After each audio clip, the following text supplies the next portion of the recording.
Bonjour Robert G, merci d'être Bonjour. avec nous ce matin. On a beaucoup de questions à vous poser ce matin liées au budget, liées à la censure.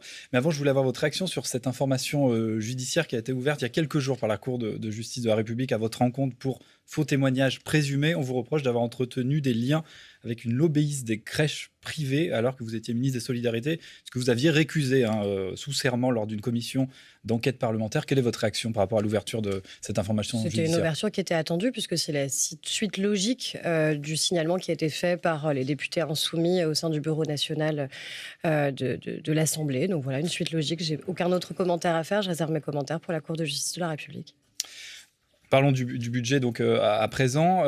François Bayrou devrait échapper à la censure, à double censure cet après-midi déposée par les Insoumis sur le budget. Est-ce que c'est un ouf de soulagement pour le gouvernement et pour François Bayrou? C'est un travail qu'on mène depuis des semaines maintenant, depuis qu'on est au gouvernement et depuis que François Bayrou a été nommé Premier. C'est aussi un travail, il faut être honnête, qui avait été engagé par Michel Barnier. L'objectif, il est clair. On a besoin d'un budget pour ce pays. On a besoin d'un budget de l'État. On a besoin d'un budget de la sécurité sociale. On a vu le coût que ça avait. Il y a un coût de la censure. Il y a un coût pour les Français, pour des budgets qui ne peuvent pas être engagés, pour des investissements qui ne peuvent pas être menés. On le voit, par exemple, sur des services civiques qui sont obligés d'être interrompus, faute justement de nouveaux budgets, par exemple, les investissements des collectivités locales. Donc je crois qu'il y a un moment de responsabilité et de vérité cet après-midi. Et je crois que le choix qui a été fait par le Parti socialiste, c'est d'assumer cette part de responsabilité, comme nous avons assumé la nôtre avec cette part de compromis que nous avons su trouver. Certains parlent de la méthode Bayrou. C'est la méthode Bayrou qui a fonctionné. Comment vous pourriez la définir? C'était pas gagné quand même d'arriver à convaincre le Parti socialiste et sans doute le Rassemblement national. C'est quoi la méthode Bayrou? Je crois qu'il a tout simplement respecté l'ensemble de ses interlocuteurs. On n'a pas choisi le Parlement tel qu'il est aujourd'hui. Ce qui n'était pas le cas de Michel Barnier avant? Si, je pense que chacun a fait sa part. Encore une fois, je lui ai rendu hommage dès mes premiers propos devant vous.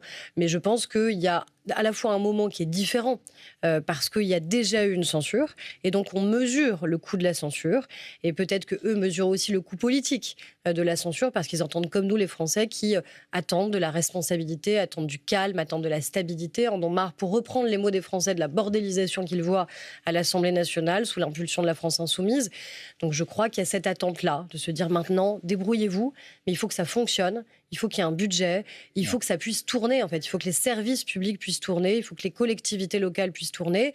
Et donc oui, c'est un moment de vérité qui sera très important cet après-midi et puis dans les jours qui suivent. Alors Berger, certains, évidemment du côté des oppositions, n'est pas très satisfait de ce budget. Certains ministères aussi sont pas très contents parce qu'il y a eu des coupes budgétaires pour certains ministères, notamment le ministère des Sports ou encore celui de l'enseignement supérieur et le vôtre. Est-ce que vous avez des coupes budgétaires également? Non, nous, on a un budget qui est en augmentation. On a un budget qui est en augmentation d'un peu plus de 20% parce qu'on fait face, malheureusement, à des violences qui perdurent dans notre société, à des violences conjugales, des violences intrafamiliales qui perdurent. Et donc, on a besoin de continuer à accompagner les associations qui font un travail de terrain pour garantir que partout sur le territoire, en Hexagone, en Outre-mer, les femmes puissent être soutenues et accompagnées. Continuer à financer un nouveau service public qu'on a créé il y a un an, qui est l'aide universelle d'urgence, je le redis ce matin, pour les femmes, les personnes qui seraient victimes de violences. Il faut déposer plainte. Évidemment, on les encourage à le faire. Et sur la seule preuve de ce dépôt de plainte, une aide universelle d'urgence leur est délivrée entre 2 à 3 jours seulement pour l'obtenir auprès des CAF, auprès des MSA pour le monde agricole. Malheureusement, j'allais dire, plus de 36 000 aides ont déjà été distribuées. Preuve que c'est utile, preuve que c'est nécessaire. Alors, François Bayrou réunit l'ensemble de ses ministres demain lors d'un petit déjeuner à Matignon à 7h30. Quel est l'objectif de cette réunion? C'est de montrer que ça y est, le gouvernement est au combat, la séquence budgétaire devrait être passée. On va voir ce qui va se passer cet après-midi quand même. Mais voilà, on passe à autre chose, c'est une nouvelle page qui s'ouvre. Ce qui est certain, oui, c'est que c'est un nouveau moment politique. On était tous évidemment concentrés les uns et les autres sur ce moment qui est le moment budgétaire. Parce que si vous n'avez pas de budget, vous ne pouvez pas travailler. Moi, je le vois en tant que ministre. Je ne peux pas travailler aujourd'hui. Je ne peux pas lancer des appels à projets, par exemple, qui sont extrêmement attendus du monde associatif. Je ne peux pas ouvrir un nouveau centre LGBT, par exemple, alors qu'on a des besoins criants, parce que malheureusement, on a encore de l'homophobie qui persiste dans notre pays. Pour prendre un exemple, je ne peux pas soutenir de nouveaux projets des associations sur les violences faites aux femmes. Donc, vous voyez, oui, on était tous d'abord concentrés sur le budget.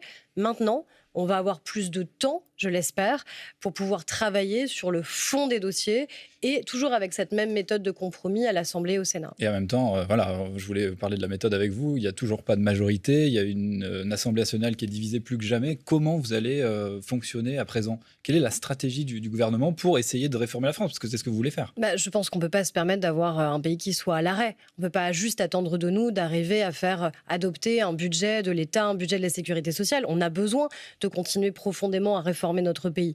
Et donc pour ça, il va falloir que nous, on soit en force de proposition, parce que c'est au gouvernement de proposer, d'initier, au Parlement aussi sans doute. Il y a des initiatives parlementaires fortes. Moi, j'attends qu'on puisse débattre sur la question du consentement, par exemple, qui est une proposition de loi qui est portée par les députés pour changer la définition pénale du viol et puis garantir que les femmes soient mieux protégées. La censure, elle plane au-dessus du gouvernement. C'est une possible nouvelle motion de censure. On a vu que le Parti socialiste en avait déposé une aussi à l'issue de la séquence budgétaire au nom des valeurs. Il reproche à François Bayrou cette expression de submersion migratoire. On sent bien que sur chaque texte, ça va être tendu. On sait qu'on n'a pas de majorité absolue. Ça, c'est un fait.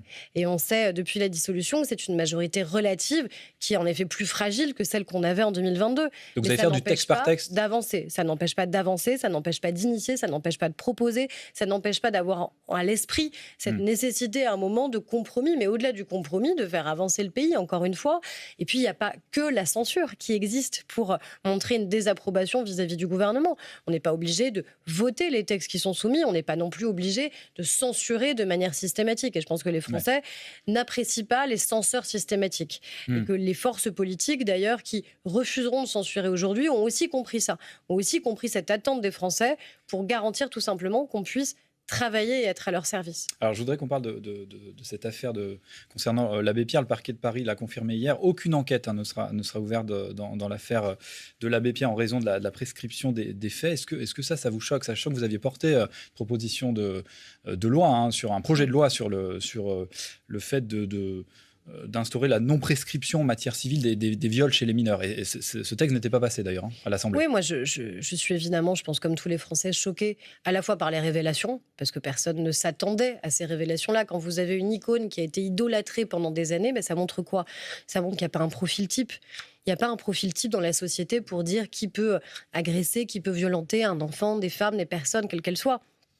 Et donc c'est ça déjà que ça démontre. Et puis après, il y a cette barrière insupportable de la prescription. C'est pour ça que moi je veux changer la loi. Je l'avais déposée en tant que députée, une proposition de loi pour rendre les crimes et les agressions sexuelles contre les enfants, contre les mineurs, imprescriptibles. Pourquoi? Et là ça revient au Sénat. Parce que, à l'Assemblée, malheureusement, ça n'a pas été adopté. Peut-être que, justement, le choc, l'émotion que provoquent ces révélations sur l'abbé Pierre et l'impossibilité de réparation pour les victimes va faire changer d'avis, je l'espère sincèrement, les parlementaires, puisque le texte va continuer à aller au Sénat. Il faut avoir en tête que la prescription, aujourd'hui, elle protège les auteurs.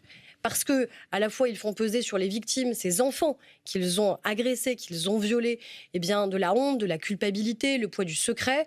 Et quand la révélation arrive, parce qu'elle arrive souvent très tardivement, parce qu'on ne peut pas révéler avant, il y a la prescription qui tombe. Et les victimes nous disent, nous, on a été condamnés à perpétuité par rapport aux crimes qu'on a eu à subir, à vivre. Et en fait, donc ce texte va peut-être changer ça. En tout cas, moi, je souhaite aller au bout sur ce texte parce que je veux que les auteurs ne dorment jamais tranquilles. C'est ça l'objectif. C'est que quelqu'un qui a commis un crime ou une agression sexuelle sur un enfant se dise que jusqu'à la dernière heure de sa vie, la justice pourra passer. Aurore Bergé, un mot sur cet individu qui s'en est pris à des policiers devant la préfecture de police de Paris. C'était hier. Il en a blessé plusieurs d'entre eux. Il était de nationalité somalienne et sous OQTF, obligation de quitter le territoire français.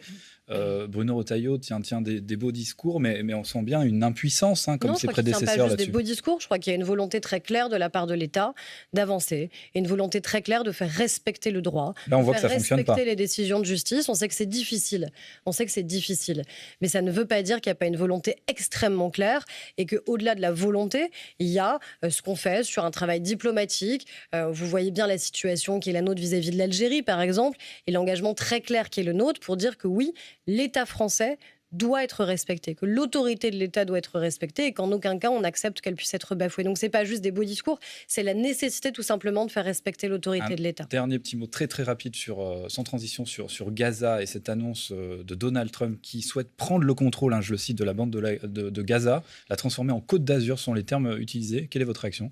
J'ai pas de réaction à faire à ce stade. C'est le président de la République ou le Quai d'Orsay qui réagiront. Ça vous choque, ce genre de déclaration? Dans la nuit, de fait, ces déclarations-là, nous, ce qu'on souhaite, c'est encore une fois que l'ensemble des otages puissent être libérés. On a encore un otage français qui est détenu aujourd'hui par les terroristes islamistes du Hamas. Et on souhaite, vous le savez, la France a toujours prôné une solution diplomatique et une solution diplomatique à 2 États. Merci Aurore Berger, merci d'avoir été avec nous.